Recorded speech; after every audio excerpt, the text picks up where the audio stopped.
na yen konfinfin bantem no emu wo mo a eye nnwuma ahodo na se manufacturers wode won sa ye nnwuma ahodo wo finfin bantem wodom wo chemo my Ghana mode ba akopɛ hadwadie pa no eye akade na se clause ne conditions ahodo bi a eda edwadie ho ha wo se ka ho bi pa na ma Africa Continental Free Trade Area no a eba o my Ghana mo no asa won share da nya so mfa so dimpanifo nre no wanti wani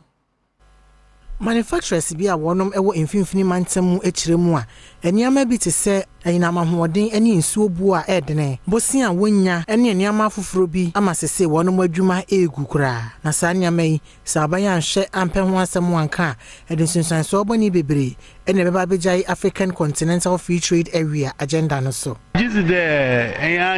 ye okrom hanti ya yenyim ofan yinam kania sisi unda no bonusura no ko obane dama na wudwuma reason o manzama no yede no boyezin so yede ya intumu fonko obini krom nti ono no ye bibi o de yehwe ono na nsu nyina dwumazin ehia ye irrigation na aze nti se electricity na aza pump na azu no bo using obakan Dr. Farid Arthur enso ani amani boni enkomotwetwe mu no ene wo hye wonum nyina bo se wansem a wodi atodwa nyina no wode bekwa koto abanyenim se de be ya aban bepa akwanpa bi di afaso na wasiesi ama wonum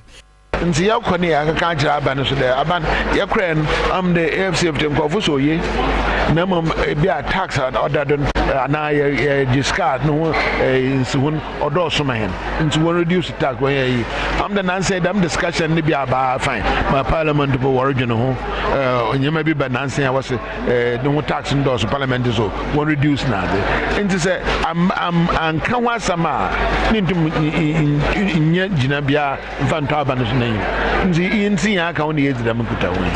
Jacob Jenfi Edu senior advisor ewo capacity and stakeholder engagement a wonom no so na nsem wono so edito aso no eni sisi ano say free trade no enye enema eye nko aho na it's also about services say schools ha sisi obetumi aye advert Africa nyina say momra school ha say kwan wo mu a ne wo mu no edifti ne eye nkomo aye di no ene say e behwehwe mu 15 months ha enema ben na ye wo ha ye yiri ho ye ni yi a betumi di enso dia engage ye dia man beko edwa